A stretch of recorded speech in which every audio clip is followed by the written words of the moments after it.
Chaque vie dans DayZ commence de la même manière, seul, sans défense, sur une côte oubliée. Le jeu ne vous donne pas de quête, il ne vous donne pas de but. Il vous offre quelque chose de bien plus précieux et de bien plus cruel. Une histoire. Votre histoire. Et le prix de cette histoire, c'est tout ce que vous possédez.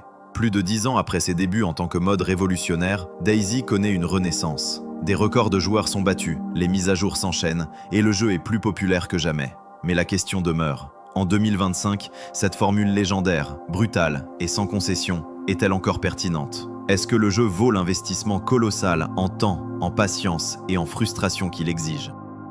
Aujourd'hui, on dissèque la bête. On va explorer ses mécaniques les plus profondes, analyser ces 3 mondes impitoyables, la mythique Chernarus, la dense Livonia et la glaciale Sakal, et on va répondre honnêtement à cette question. Bienvenue dans le test complet de DayZ en 2025. Pour comprendre DayZ aujourd'hui, il faut se souvenir de son parcours. D'un mode pour Arma 2 qui a défini un genre, à un lancement en accès anticipé long et semé d'embûches, le développement a été pour le moins chaotique. Pendant des années, le jeu a été synonyme de bugs et de promesses non tenues. Pourtant, contre toute attente, la tendance s'est inversée. Depuis quelques années, et particulièrement en 2024 et 2025, DayZ a non seulement trouvé une stabilité, mais il a explosé en popularité. Il a battu ses propres records de joueurs simultanés sur Steam en maintenant une communauté massive sur console. Cette résurrection est le fruit d'un travail de fond des développeurs de Bohemia Interactive, qui ont adopté un rythme de mise à jour régulier et une communication plus transparente.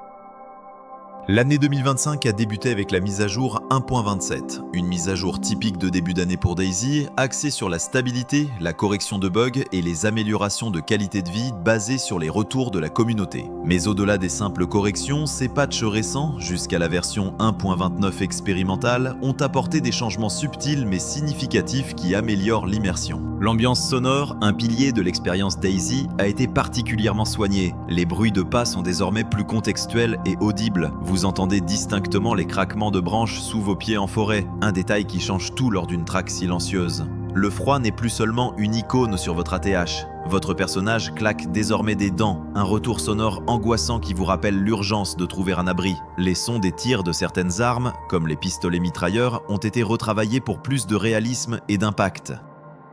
Visuellement, le jeu s'est enrichi de nouveaux effets de particules. Secouez un sapin en hiver et la neige en tombera. Votre souffle se matérialise en vapeur de manière plus convaincante. Les effets de saignement et de vomissement ont été améliorés pour plus de clarté et de réalisme. Côté gameplay, des ajouts de qualité de vie bienvenus ont fait leur apparition, comme la possibilité de maintenir une touche pour effectuer une action continue, comme réparer un objet, ou l'ajout d'emplacements dédiés aux outils sur la plupart des sacs à dos, libérant un espace précieux dans l'inventaire. La feuille de route pour le reste de l'année 2025 promet de continuer sur cette lancée. Les développeurs ont annoncé leur intention d'améliorer en profondeur le gunplay en se concentrant sur le maniement des armes et les lunettes de visée. Une refonte de l'interface du menu principal est également prévue pour améliorer la navigation et l'accessibilité, ainsi que l'ajout d'événements dynamiques étendus pour la carte Sakal.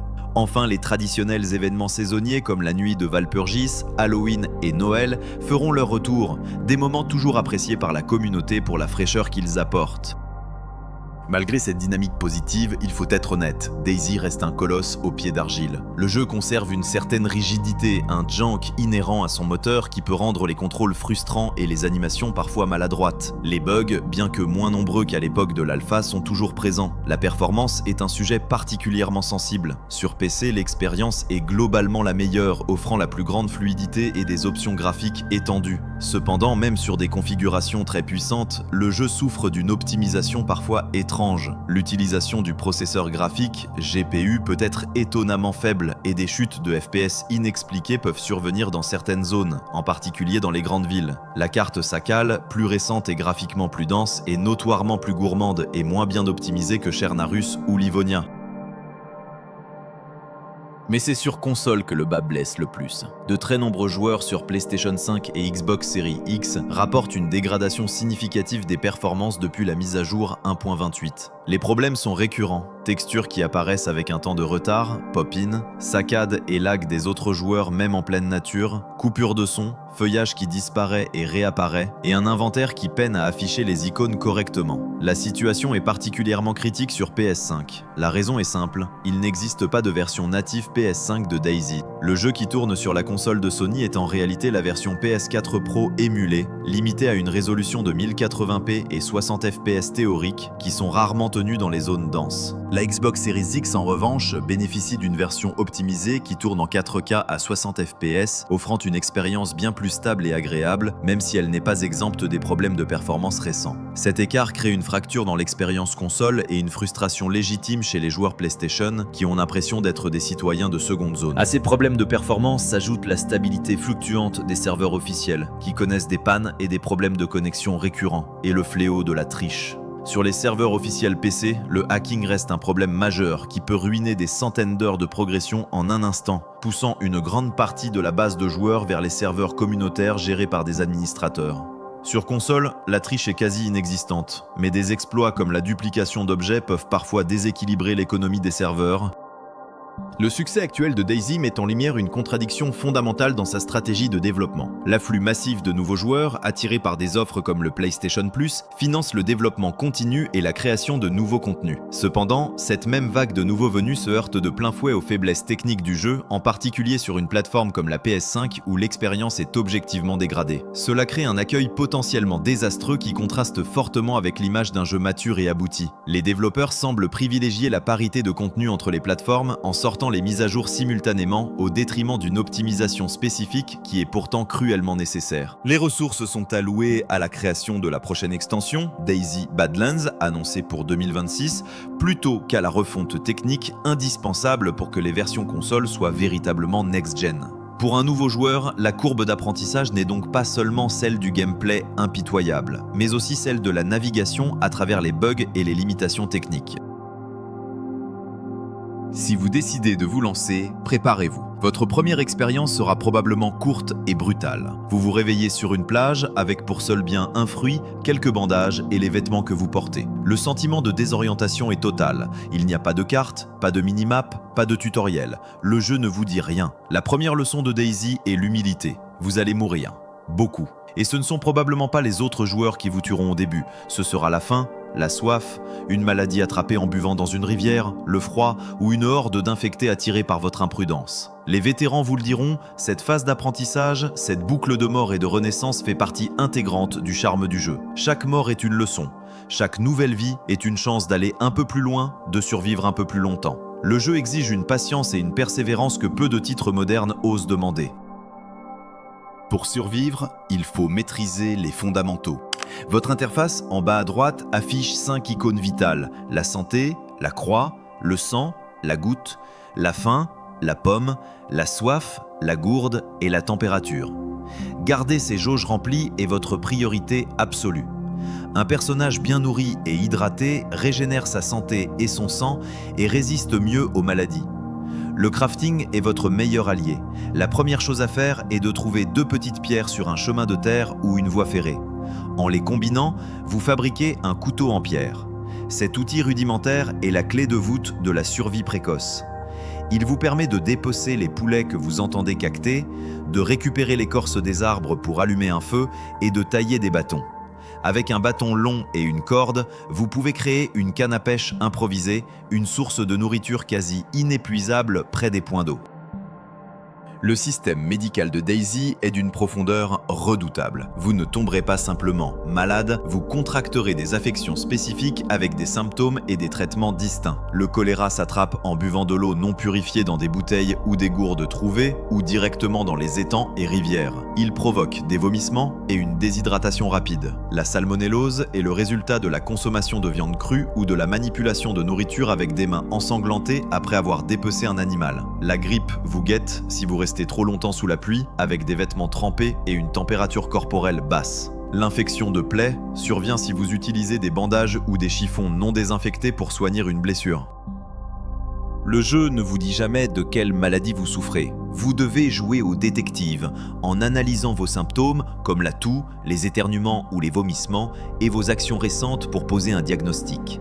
Le traitement repose sur une poignée de médicaments, les pilules de tétracycline pour les infections bactériennes comme le choléra, la grippe ou les infections de plaie, les tablettes de charbon actif pour les intoxications alimentaires comme la salmonellose et les multivitamines pour renforcer votre système immunitaire et accélérer la guérison. La prévention est toujours la meilleure des cures. Faites bouillir l'eau ou utilisez des pastilles de chlore. Faites bien cuire votre viande sur un feu, lavez-vous les mains dans un puits après avoir dépecé un animal et restez au chaud et au sec. Une plainte récurrente des nouveaux joueurs est que la côte est vide, il n'y a pas de loot. C'est une perception juste, mais qui découle d'une méconnaissance du système qui régit l'apparition des objets, l'économie centrale du loot ou CLE. Contrairement à beaucoup de jeux, dans DayZ, le loot ne réapparaît pas simplement au même endroit après un certain temps ou un redémarrage du serveur. Le système est bien plus complexe. Pour chaque type d'objet, une boîte de conserve, un fusil, une veste, le serveur a pour instruction de maintenir un nombre total d'exemplaires sur la carte, défini par une valeur minimale et une valeur maximale. Lorsqu'un joueur ramasse un objet ou que cet objet disparaît après sa durée de vie, le nombre total de cet objet sur la carte diminue. Si ce nombre tombe en dessous du seuil mine, le système met un nouvel exemplaire dans la file d'attente pour le faire apparaître quelque part sur la carte. De plus, les objets sont classés par tiers et liés à des types de lieux spécifiques. Le matériel de base, tiers 1, apparaît sur la côte. Le matériel militaire de haut niveau, tiers 4, n'apparaîtra que dans des zones spécifiques à l'intérieur des terres, comme les bases militaires. La conséquence directe pour le joueur est que ce système est conçu pour le forcer à bouger. Piller une ville côtière et y attendre que les objets réapparaissent est inutile. Le CLE encourage et récompense l'exploration et la prise de risque. Pour trouver de meilleures armes, de meilleurs vêtements et de meilleurs équipements, vous devez impérativement quitter la relative sécurité de la côte et vous aventurer à l'intérieur des terres, là où le danger, qu'il vienne des prédateurs ou des autres joueurs, est bien plus grand. Introduite comme un DLC payant puis intégrée au jeu de base en 2024, Livonia offre une alternative plus condensée à Chernarus. Avec ses 163 km², elle est plus petite et présente une ambiance estivale, avec des forêts de conifères denses, de larges rivières et des pluies fréquentes. Le point de convergence de Livonia est son immense bunker souterrain caché au sud de la carte. C'est là que se trouve le meilleur butin comme les plaques balistiques et les lunettes de vision nocturne, ce qui en fait un objectif de fin de partie clair et très disputé. Le flux de jeu est inversé par rapport à Chernarus. Les joueurs apparaissent au nord et doivent progresser vers le sud.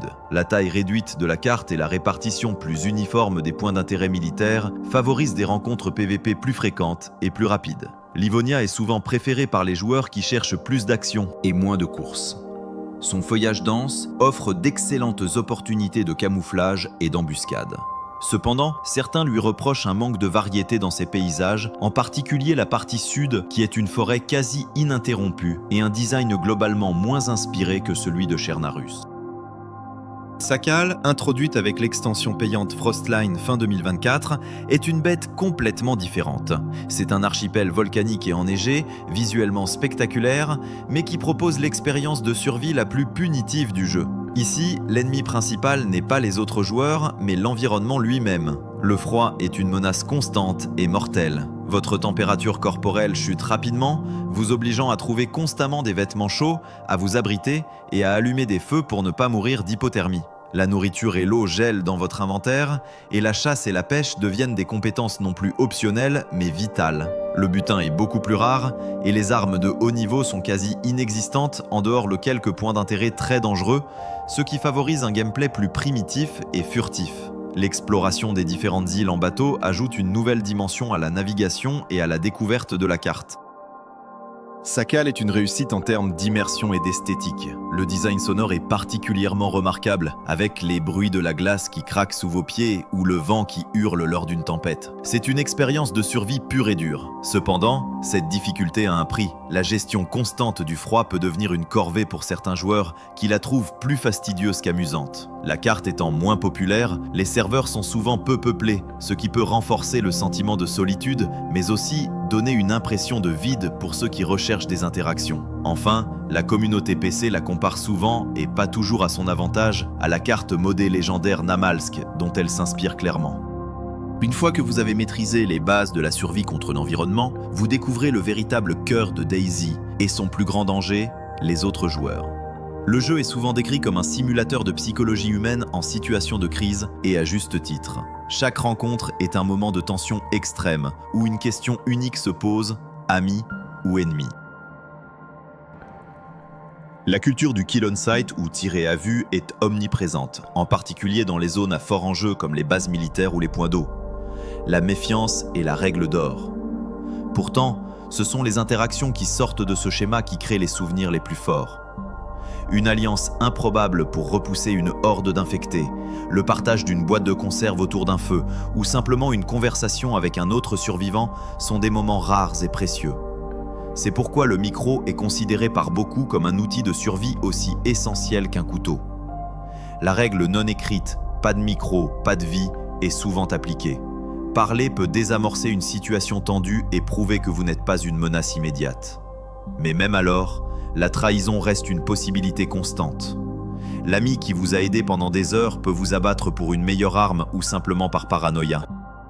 Lorsque la diplomatie échoue, le combat dans DayZ se révèle complexe et impitoyable. Le gunplay se veut réaliste. Les armes ont un recul prononcé et une oscillation importante qui est directement liée à votre barre d'endurance. Plus vous êtes fatigué, plus votre visée sera instable. Le jeu simule une balistique avancée.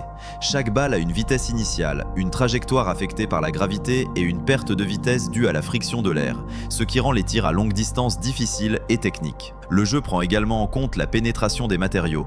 Une balle de pistolet sera arrêtée par un mur en bois qu'un calibre de fusil de sniper traversera sans problème. Le système de dégâts est tout aussi profond. Les projectiles infligent 2 types de dégâts, des dégâts à la santé globale du joueur et des dégâts de choc. Si les dégâts de choc accumulés dépassent un certain seuil, votre personnage perd connaissance, vous laissant complètement vulnérable. C'est pourquoi une arme de faible calibre peut être mortelle si elle touche plusieurs fois rapidement. Les protections balistiques, comme le gilet pare-balles ou le porte-plaque, sont cruciales. Elles absorbent une partie des dégâts de santé et de choc, mais leur efficacité dépend du calibre de la balle et de l'état du gilet lui-même. Une balle de fusil de sniper peut toujours être mortelle, même si vous portez le meilleur gilet du jeu. Comprendre ces mécaniques en détail est presque impossible sans se référer à des ressources communautaires, notamment les outils et les vidéos créées par des experts comme Wobo, qui a passé des milliers d'heures à décortiquer les fichiers du jeu. Pour ceux qui cherchent un semblant de permanence, DayZ offre un système de construction de base. Il permet de fortifier des bâtiments existants en barricadant les fenêtres et les portes, ou de créer des structures à partir de zéro comme des clôtures, des portes et des miradors. Pour ce faire, vous aurez besoin d'un arsenal d'outils comme une hache, une scie, un marteau ou des pinces, et de matériaux comme des clous, des planches, des rondins, du fil de fer et le précieux cadenas à combinaison pour sécuriser votre porte. Cependant, la construction d'une base est un sujet de débat houleux au sein de la communauté. Est-ce que cela en vaut la peine ? D'un côté, une base offre un espace de stockage relativement sûr pour votre butin et un point de ralliement pour votre groupe. De l'autre, c'est un investissement en temps absolument colossal. De plus, une base visible est une invitation. Elle crie au reste du serveur « J'ai des choses de valeur ici ». Tôt ou tard, elle sera repérée et une tentative de raid aura lieu. Sur les serveurs officiels, où il n'y a pas de règles, les bases sont souvent détruites pendant que leurs propriétaires sont hors ligne. Cette dynamique crée une sorte de course à l'armement asymétrique et perpétuelle qui définit le jeu à long terme sur un serveur. D'un côté, les bâtisseurs investissent des dizaines, voire des centaines d'heures à collecter des ressources et à fortifier leurs refuges, en choisissant des emplacements isolés et en multipliant les couches de défense. De l'autre, les raiders cherchent le profit et le conflit, accumulant des explosifs et des outils pour percer ses défenses, souvent en exploitant la plus grande vulnérabilité d'une base, l'absence de ses propriétaires. Les mécaniques du jeu favorisent intrinsèquement le raider, car il est plus facile et plus rapide de détruire que de construire. C'est pourquoi de nombreux vétérans abandonnent complètement la construction de base sur les serveurs officiels, préférant un style de vie nomade et cachant leurs précieux butins dans des caisses ou des barils enterrés dans des forêts reculées. Une base dans DayZ n'est pas une maison, c'est un défi lancé au reste du serveur. Pour une grande partie de la communauté PC, l'expérience vanilla de DayZ n'est que la partie émergée de l'iceberg. Le véritable jeu, avec sa rejouabilité infinie, se trouve sur les milliers de serveurs communautaires modés. Le Steam Workshop regorge de créations qui transforment radicalement l'expérience. Certains mods sont devenus si complets qu'ils s'apparentent à des extensions non officielles. DayZ Expansion est le plus célèbre. C'est une refonte totale qui ajoute des véhicules comme des hélicoptères et des bateaux, un système de commerce avec des PNJ dans des zones sûres, des missions, un système de construction de base amélioré et bien plus encore. Base Building Plus révolutionne la construction, offrant des outils de placement précis et une gamme de nouvelles structures bien plus vastes que dans le jeu de base. Des packs d'armes et d'équipements, comme ceux de Morty ou de la série MMG, ajoutent des centaines de nouvelles armes, accessoires et tenues, diversifiant considérablement le combat. Des cartes communautaires légendaires offrent des terrains de jeu entièrement nouveaux. Namalsk, créé par un développeur qui a ensuite travaillé sur Sakal, est une carte hivernale hardcore qui a servi d'inspiration à l'extension officielle. D'autres cartes comme Esseker ou Kiemze sont également très populaires. Le modding est la clé de la longévité de DayZ sur PC. Il permet à chaque joueur de trouver un serveur qui correspond exactement à ses envies, que ce soit une expérience de survie encore plus hardcore, un serveur axé sur le PVP avec du butin abondant, ou un serveur de roleplay avec une économie complexe. DayZ est bien plus qu'un jeu, c'est une plateforme pour la création et le partage. Sa communauté est l'une des plus passionnées et créatives qui soit. Des créateurs de contenu sur YouTube et Twitch partagent quotidiennement leurs histoires, qu'il s'agisse de guides détaillés, de montages PVP intenses ou de longs films narratifs entièrement réalisés dans le jeu. Des groupes de joueurs organisent régulièrement des événements à grande échelle comme des tournois de combat en arène, des courses de voitures à travers Tchernarus ou des scénarios de roleplay complexes impliquant des factions entières. Les serveurs communautaires eux-mêmes sont des projets passionnés, offrant des expériences sur mesure que le jeu de base ne pourrait jamais fournir. Des serveurs purement PvE pour ceux qui veulent se concentrer sur la survie et la construction, des serveurs RP stricts où l'on doit rester dans son personnage, ou des serveurs PvP hardcore où la survie est encore plus difficile que sur les serveurs officiels. Cette effervescence communautaire est le véritable moteur qui maintient DayZ en vie et pertinent, année après année. Nous voilà au terme de cette longue dissection. Après avoir exploré ses mécaniques, ses mondes et ses démons, il est temps de répondre à la question initiale. Quels sont les points forts de DayZ? Un générateur d'histoire inégalé. Aucune partie de DayZ n'est identique. Le jeu ne vous donne pas une histoire, il vous donne les outils pour créer la vôtre. Chaque vie est un récit unique et non scripté. Immersion et tension palpables. Le design sonore, le rythme lent et la menace constante créent une atmosphère oppressante rare, où chaque décision a du poids. Profondeur des mécaniques de survie. Le système médical, le crafting, la balistique. DayZ est un jeu complexe qui récompense la connaissance et la préparation. Interaction sociale mémorable, qu'elle soit hostile ou amicale, les rencontres avec d'autres joueurs sont le cœur de l'expérience et laissent des souvenirs impérissables. Rejouabilité quasi infinie, avec 3 cartes officielles au style de jeu distinct et un écosystème de modding florissant sur PC, DayZ peut vous occuper pendant des milliers d'heures. Voyons maintenant les points faibles de DayZ. Une courbe d'apprentissage brutale. Le jeu est extrêmement punitif et ne fait aucun effort pour accueillir les nouveaux joueurs. Attendez-vous à mourir encore et encore avant de comprendre les bases. Problèmes techniques persistants. Les bugs, la rigidité des contrôles et surtout les performances médiocres sur console, en particulier sur PS5, peuvent grandement entacher l'expérience. Un rythme très lent. Le gameplay est délibérément lent et contemplatif. Si vous cherchez de l'action non-stop, vous serez déçu. La triche sur les serveurs officiels PC, un problème récurrent qui peut anéantir votre progression et votre motivation. Un investissement en temps énorme. DayZ n'est pas un jeu auquel on joue 1 heure par-ci par-là. Il demande un investissement significatif pour être véritablement apprécié. Alors, faut-il se lancer dans DayZ en 2025? La réponse n'est pas un simple oui ou non. DayZ n'est pas un jeu pour tout le monde. Si vous cherchez une action rapide, une gratification instantanée ou une expérience sans frustration, fuyez. Ce jeu vous brisera. Mais, si vous êtes le genre de joueur qui chérit l'autonomie, qui recherche une immersion totale, qui voit la mort non pas comme un échec, mais comme le début d'un nouveau chapitre, alors DayZ n'est pas seulement un jeu à recommander, c'est une expérience essentielle. C'est un pèlerinage numérique qui, une fois qu'il vous a happé, ne vous lâche plus jamais vraiment. Il demande beaucoup, mais ce qu'il offre en retour est unique. Non pas un simple divertissement, mais des souvenirs, des histoires. Votre histoire.